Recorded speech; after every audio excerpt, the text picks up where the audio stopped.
Hello students, आज हम physics में ये चैप्टर पढ़ेंगे सेमीकंडक्टर्स।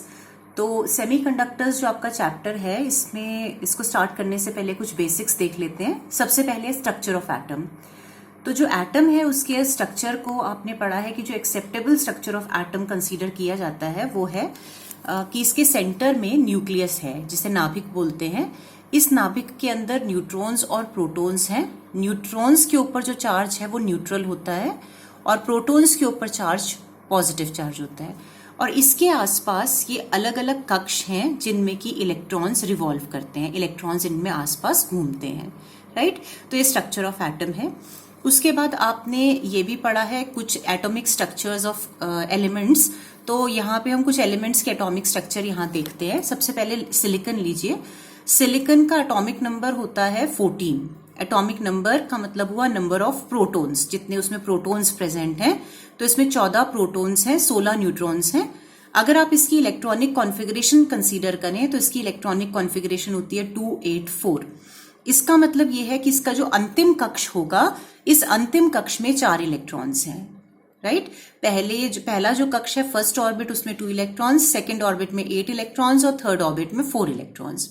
उसी तरीके से जर्मेनियम देखिए। जर्मेनियम का एटॉमिक नंबर है 32, यानी कि इसमें जो नंबर ऑफ प्रोटॉन्स है वो 32 है और टोटल नंबर ऑफ इलेक्ट्रॉन्स भी इसमें 32 ही होंगे। तो अगर इसका इलेक्ट्रॉनिक कॉन्फ़िगरेशन आप देखेंगे तो इसका इलेक्ट्रॉनिक कॉन्फ़िगरेशन है 2, 8, 18, 4। तो यहाँ पे नोटिस करने वाली बात यह है कि चाहे आप जर्मेनियम ले या सिलिकॉन, दोनों के दोनों में जो लास्ट ऑर्बिट है, जो अंतिम कक्ष है, उसमें नंबर ऑफ इलेक्ट्रॉन्स 4 है। अगर किसी भी एटम में 4 इलेक्ट्रॉन्स हैं तो उसकी स्पेसिफिक प्रॉपर्टी ये है कि ये कोवेलेंट बॉन्ड्स बनाता है, यानी कि शेयरिंग में इन्वॉल्व होता है। क्योंकि अगर नंबर ऑफ इलेक्ट्रॉन्स 4 से कम है तो 4 से कम इलेक्ट्रॉन्स होने का मतलब ये हुआ कि वो एटम इलेक्ट्रॉन दे सकता है और पॉजिटिव चार्ज एक्वायर कर लेता है in order to attain octet.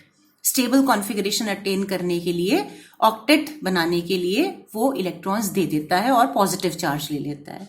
और अगर किसी एटम में जो वैलेंस शेल है उसमें नंबर ऑफ इलेक्ट्रॉन्स 4 से अधिक हों, जैसे मान लीजिए 5, 6, 7, तो उस केस में क्या होगा कि वो ऑक्टेट बनाने के लिए इलेक्ट्रॉन्स ले लेता है और जब वो इलेक्ट्रॉन्स लेता है तो उसके ऊपर नेगेटिव चार्ज आ जाता है। तो इस चैप्टर में हम इस प्रकार के एलिमेंट्स को डील करेंगे जिसके वैलेंस शेल में 4 इलेक्ट्रॉन्स हैं। तो ये कौन कौन से एलिमेंट्स हैं? इस प्रकार के एलिमेंट्स सिलिकॉन, जर्मेनियम, इस टाइप के एलिमेंट्स हैं जिनको हम इस चैप्टर में डील करने वाले हैं।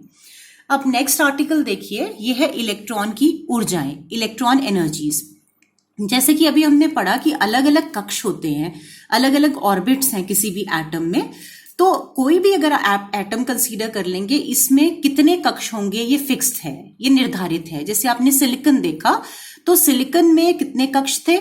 3, फर्स्ट, सेकेंड और लास्ट ऑर्बिट। इसी प्रकार जर्मेनियम में जो कक्ष हैं वो भी फिक्स्ड हैं। तो प्रत्येक परमाणु में कक्षों की जो संख्या होती है वो निर्धारित होती है, वो फिक्स्ड होती है, राइट। जो एक पर्टिकुलर कक्ष है, एक पर्टिकुलर ऑर्बिट है, इस पर्टिकुलर ऑर्बिट की फिक्स्ड एनर्जी होती है। इसकी एनर्जी फिक्स्ड होगी। कोई एक पर्टिकुलर अगर आप एटम लेंगे तो उसके प्रत्येक ऑर्बिट की एक डेफिनेट एनर्जी है, राइट। तो ये जो एनर्जी है इसको बोलते हैं ऊर्जा स्तर। किसी भी कक्ष की जो एनर्जी लेवल होती है उसको बोलते हैं ऊर्जा स्तर। तो इसमें जो भी इलेक्ट्रॉन्स होंगे, जैसे मान लीजिए कि आप सिलिकॉन ले, सिलिकॉन का जो फर्स्ट ऑर्बिट है इसमें प्रेजेंट इलेक्ट्रॉन्स की जो एनर्जी होगी वो किसके साथ एसोसिएटेड होगी? इस पर्टिकुलर ऑर्बिट के एनर्जी लेवल के साथ एसोसिएटेड होगी। जितना दूर कोई भी ऑर्बिट होता जाएगा नाभिक से, उतनी ही उसकी जो एनर्जी है वो इंक्रीज होती जाएगी। Energy is directly proportional to distance from the nucleus. जितना दूर कोई इलेक्ट्रॉन होगा न्यूक्लियस से, नाभिक से, उतनी ही अधिक उसकी एनर्जी होगी। तो यहां से हम ये कंक्लूड कर सकते हैं कि अगर आप ये सब अज्यूम करें कि ये नाभिक है, ये न्यूक्लियस है, तो न्यूक्लियस से ये फर्स्ट ऑर्बिट थोड़ी कम दूरी पर है, सेकंड ऑर्बिट थोड़ा अधिक दूरी पे है और थर्ड ऑर्बिट की दूरी और ज्यादा अधिक हो गई। R1 is less than R2 is less than R3। तो जैसे जैसे ये दूरी बढ़ती जाएगी वैसे वैसे एनर्जी जो होगी इन पर्टिकुलर ऑर्बिट्स की वो इंक्रीज होती जाएगी। तो energy is directly proportional to distance from the nucleus. और अगर आप इसको इस तरीके से एक ग्राफिकल फॉर्म में देखें तो अगर ये सपोज न्यूक्लियस का लेवल है और ये एनर्जी का लेवल है, तो ये अगर आप फर्स्ट एनर्जी लेवल कंसीडर करते हैं n is equal to 1, right, तो इसकी energy E1, n is equal to 2 की energy E2, n is equal to 3 की एनर्जी E3। तो आप देख रहे हैं कि जैसे जैसे एनर्जी जो ऑर्बिट्स हैं वो उनका नंबर बढ़ रहा है वैसे वैसे एनर्जीज भी इंक्रीज होते हुए जा रही हैं। E1 is less than E2 is less than E3।